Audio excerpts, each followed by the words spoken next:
to the Manor born. It was decided that the initial recording sessions for Relax would take place at the Manor, a residential recording studio situated north of Oxford. The studio belonged to Virgin Records, and I had heard of it because I owned records by artists that had recorded there, one of them being the Virgin act XTC, who had recorded the excellent White Music at the Manor. Trevor's studio at Sound West was still being refurbished, so the whole crew was decamped to the countryside. Residential studios were usually old country homes that had been converted. Big barns and grain sheds were ideal for turning into large live rooms, and the main room at the Manor fitted this description. The studio area was a stone-built outhouse with a high ceiling that was divided internally into the control room and a couple of playing areas divided again with double glazing.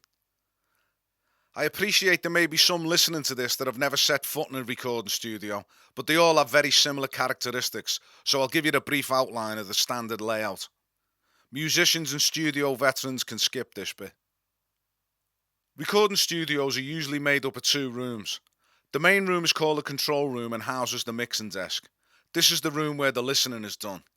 The music is recorded onto a tape machine, which is usually in a small room off the control room, and that's replayed back through the amplifiers in the mixing desk and out of the speakers, of which there are usually several pairs. The individual components that make up the song are captured using very expensive microphones and then recorded onto big fat 2-inch tape. These days, tape's being replaced by computers and hard disk recorders.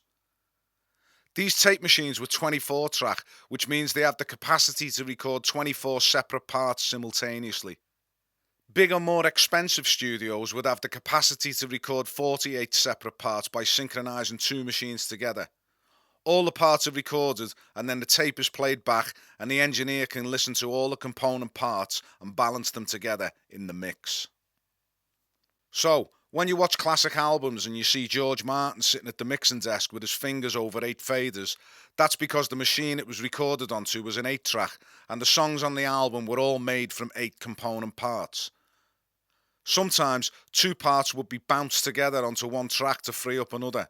Sometimes there would be several bouncers and you could have tracks with 3 or 4 composite parts on. Sgt. Pepper was an 8-track and that sounded brilliant, so ours will sound fucking amazing with 48.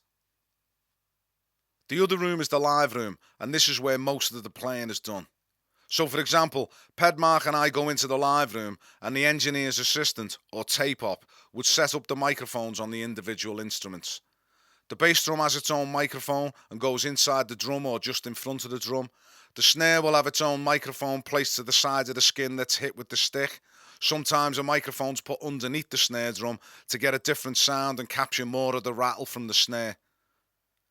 All the tom-toms have their own microphone and there would be a couple of pairs of overhead microphones to capture the sound of the cymbals and the drum kit's overall ambience.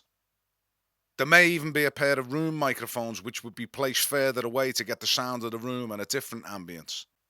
The cables from all these microphones go through the wall and come up the mixing desk, where each individual channel has its own volume level and parametric equalization, bass and treble. The engineer then balances up the various channels at different levels and gets the drum sound. It's elusive, or can be, and obtaining it involves the drummer having to sit in the live room on his own and hit the bass drum every 3 seconds for about an hour, while drum skins are tightened, drum skins are slackened, drum skins are dampened, microphones are moved and volumes adjusted. All the time the engineer is talking to him via his headphones and telling him what to do to help him obtain the drum sound. Each engineer will have their own glossary of bullshit terms to use when trying to get the drum sound and will say things like, it's a bit tubby, it's too slack, it's too round, it's a bit woolly, it's peaking a bit, all of which could fucking mean anything to you. He might as well have been saying, it's a bit medium rare. I remember one engineer telling me the snare drum was sounding a bit peppery. Oh yeah, now you mention it, I see what you mean. Twat. After an hour of bass drum, we move on to the snare drum, and this is then hit for about 2 to 3 hours. Single hits, double hits, rolls and rim shots. Once the bass drum and snare are sounding decent, we go through the tom-toms. Hopefully you're not in a heavy rock band with about 10 toms ranging from 8 to 18 inches. All in all, the drum sound is a fucking ball ache.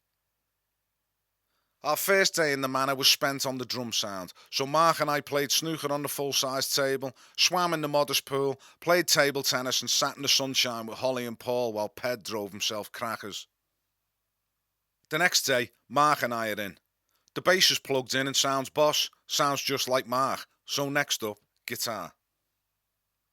I had my own guitar with me, which was a half-decent Ibanez, but I didn't bring the old trusty H&H, as it was on the blink, and my huge, newly acquired record company advance was probably enough to get it repaired, let alone buy a new one. Anyway, I thought there'd be loads of amplifiers knocking about in a professional studio that were better than mine, and there were, but none of them sounded like me H&H. I plugged into a Fender Twin Reverb, but that didn't sound right, so I tried a Marshall, and that didn't sound right either. We were now trying to find the guitar sound, and I knew what Ped had been going through the day before. Far from being enjoyable or creative, I found the whole thing rather distressing. For a start, what is my guitar sound? Dave Gilmour and Jimi Hendrix had a guitar sound, but Ragass from Noggy had only been a professional 5 minutes and didn't even have a decent amplifier to fire his sound out of. My guitar sound was chorused and echoed with some reverb on the amp, but I was now told that the chorus and echoes would be added later by equipment that was much more expensive than mine and much quieter in terms of hiss. When I activated all of my talent boosters, it sounded like someone frying bacon, so they were unplugged and eliminated from day one. I was just told to get a sound, and there was not much feedback coming from the bespectacled genius and his cohorts on the other side of the glass. He was just staring at me over the top of his glasses like he was expecting me to spontaneously explode or something. I plug in and adjust the controls and get the same sound I'd used when we had recorded Relax for the Kid Jensen session. After playing the part for an hour and following some knob tweaking, not a sexual term, well not in this context anyway, we were ready to play. So we're eventually playing together, but it's all a bit alien. You're playing with headphones on and it doesn't feel like we're all in the same room. We've been sectioned off with acoustic panels in different parts of the room to avoid any overspill of the drum sound onto the tracks dedicated to the guitar and bass, and likewise, you wouldn't want the guitars infecting the drum sound after you'd spent the previous day perfecting it. For hours and hours we played, over and over again, repeating the same song to the point where we were just going through the motions and not really enjoying it or performing it. Still, there was no input or direction coming from the other side of the glass. If what we're playing's not right, then tell us what is right. I can't tell anything because my guitar is louder than everything else in my headphones, and I'm missing my Memory Man echo pedal, and what I'm hearing doesn't even sound like us. This professional musician lark wasn't all it was cracked up to be. Boring as fuck, and nowhere near as much fun as jumping in and out of the swimming pool or playing snooker. Looking back, I think this was maybe all part of the Horn plan. Let the guys have a bash in the studio and have a taste of the lifestyle, but I think he wanted to pick the ball up and run back to Sound West and fuck around there until he came up with something that was acceptable for our first release. This was our first clue to how Trevor would work. The outstanding records he'd made previously were with other people's money, but as this was his record company, he could take as long as he liked and spend as much as he liked. He had a reputation to protect, and over the coming months an inordinate amount of shit would be thrown at the wall to test its adhesive qualities. We didn't know at the time that what we were recording in the initial 3 days at the Manor was the first of what would be several versions of Relax. The only sound that was recorded during that initial session was a bunch of us jumping into the studio's swimming pool. It was captured into the Fairlight, an expensive state-of-the-art sampling machine which we'll explore a little later, and manipulated and is heard several times on the finished version. The swimming pool sample was the swooshing noises you can hear in the background during the guitar solo and just before the end of the track. We spent the evenings at the Manor eating together and then retired into the living room to watch videos and have a few beers and maybe playing a bit more snooker. One of the features of the Manor was the 2 huge Irish wolfhounds that lived on the premises and had the run of the house. They were pretty soppy and wouldn't do you any harm, but when you arrived you didn't know that. I remember playing snooker with Mark on the first day and one of the dogs was in his way and blocking his route to take his next shot. I can still see him gently prodding the dog with the end of his cue saying, "Come on fella, out the way," and being terrified in case it turned on him. The two dogs would howl in the night, and this would give the building a very creepy aura if you heard them while you were walking down the narrow passages to the bedrooms. Of course, like all old buildings in England, it was rumoured to have a ghost. Ped and I were winding Mark up that one of the cooks who worked there had seen it the previous week. Despite being a big lump who could handle himself, Mark was shitting bricks at the combination of creepy corridors, howling Irish wolfhounds and ghosts. One night while we were sitting in the dark watching TV, Paul, who joined in with the wind-up, crept outside and was gently scratching the window of the lounge from the garden. He scratches on and off for about 10 minutes, but we can't see anything from inside, so we turned the room light on and goad Mark to approach the window. As he pulled back the curtain, Paul appeared from nowhere and screams at the window. Mark screams and his feet leave the floor. Ped and I are creasing up laughing while Mark is freaking out and still getting over the shock. "Fuck off, you fucking pricks. I'm not staying here with a ghost and you cunts." Mark had a sense of humour, but he didn't like being the butt of any joke, and his reaction was exactly what we expected. We never saw the ghost, and the following day we left. 3 days, and all we had to show for it was a promising base tan and a recorded splash from a swimming pool. My average snooker break had gone from 1 ball to 3. My table tennis was coming on a treat, but I guess I would have to work harder on the guitar sound. Recording would carry on back in London, but it seemed our services wouldn't be required, so we went back to Liverpool and would be summoned if needed. Bob would be kept up to date and receive various rough mixes as Relax morphed from one version to another. Holly was staying with friends down there and was never too far away, so for him to pop in and contribute his 2 bobs worth was easily arranged. We heard that a couple of the blockheads had been drafted in to work on the groove. They were Ian Geordie's band and a tight group of session players. Johnny Turnbull was the guitarist and Norman Watroy was on bass. I got to meet Johnny several years later through our mutual friend Mick Gaiman, and we discussed the session, and it seemed they didn't get much direction either, and it was a case of go and play this song like the blockheads. They didn't have the answer either, and most of their shit slid down the wall to join the increasing pile that included our own. What did stick from the session was Johnny's 3-note guitar riff. Weeks and weeks seemed to go by, and we're still in Liverpool, and I'm back working for the Corpy. I'd use some holiday time for the sessions at the Manor and could bunk the odd day here and there if I was needed, but it seemed unlikely that we would get the call. We gathered from the information filtering back from London that our debut single was being made by Trevor and a bunch of machines. Versions come and go and we begin to lose count.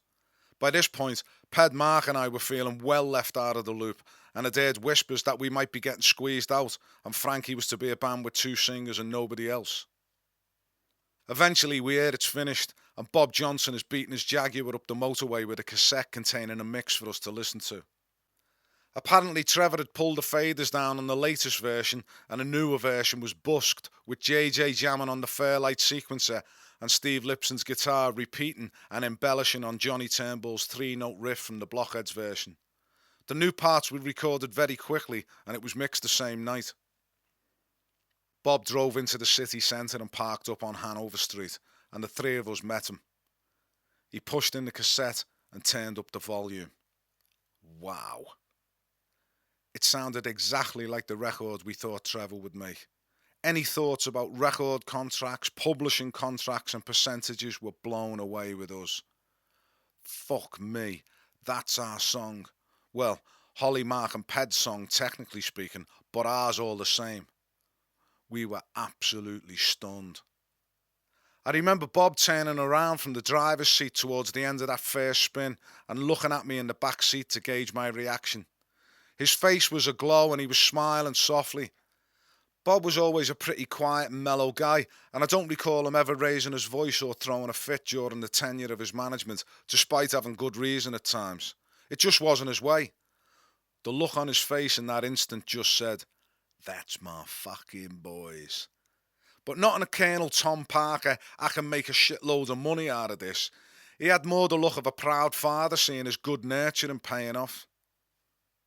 Relax just wiped the floor with everything I'd previously heard in terms of a pop single.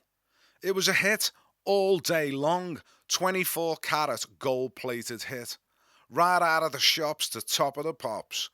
We knew it, and Bob knew it. But knowing and being are poles apart, and it was our job to try and bring the poles closer together. I couldn't wait to get started.